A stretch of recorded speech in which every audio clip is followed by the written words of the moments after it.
শোনো, হ্যাঁ। আমাদের পাশের বাড়ি সুমি থাকে না, ওর না ওর বরের সঙ্গে খুব ঝগড়া হয়েছে। ইয়ার ওরা স্বামী স্ত্রী দুজনে সব সময় ঝগড়া করতে থাকে, কি জানি ওরা তো ঝগড়া করে কি পায়। তারপর তো সুমির বরের আমার কাছে ফোন এসেছিল, কি বলেছিল তোমাকে? বলছে বৌদি আমার হয়ে তুমি সুমিকে একটা লাভ লেটার লিখে দাও তো, যাতে করে ওর রাগ ঠান্ডা হয়ে যায়। আমি তাড়াহুড়োতে না হ্যাঁ বলে দিয়েছি। তুমি তো জানো আমি লাভ লেটার একদমই লিখতে পারি না। তা আমি শুনেছি তুমি নাকি লাভ লেটার লিখতে খুব এক্সপার্ট। আমার হয়ে তুমি কি সুমিকে একটা লাভ লেটার লিখে দেবে? তা তুমি যখন এত করে বলছো তো লিখে দেবো খালি। তুমি আমাকে বলো, আমি লিখতে থাকি। লিখো, আমার প্রিয় সুমি।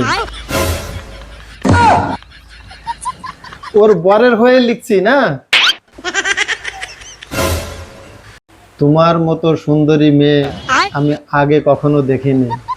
তোমার টানা টানা চোখ, গোলাপের মতো ঠোঁট,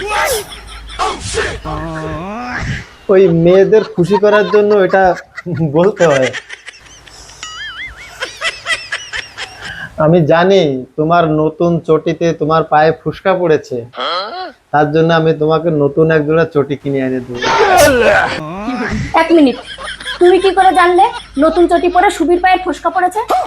কাল ও যখন ঘরের থেকে বেরিয়েছিল না, তখন দেখছিলাম ও ফুলাতে ফুলাতে যাচ্ছে, তাই তো আমি বুঝতে পারলাম ওর নতুন চটি পরে ওর পায়ে ফুসকা পড়েছে।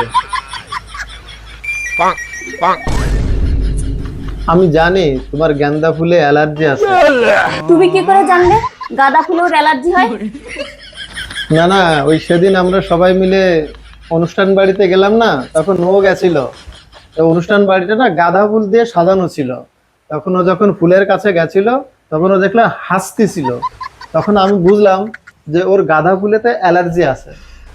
ভগবান, তার জন্য তোমাকে আমি গোলাপ ফুলের তোড়া দেবো। তুমি কেন ওর জন্য গোলাপ ফুলের তোড়া নিয়ে যাবা? আরে না, ওদের দুজনের মধ্যে ঝগড়া হয়েছে না, তাই আমি ওর বরের হয়ে ওকে আমি একটা গোলাপ ফুলের তোড়া এনে দেবো, যাতে ও খুশি হয়ে যায় আর খুশি হয়ে ওর বরের উপর থেকে রাগটা মিটিয়ে নেয়। দেখো, ওর রাগ কমাতে গিয়ে যেন আমার রাগ বাড়িয়ে দিয়ে না।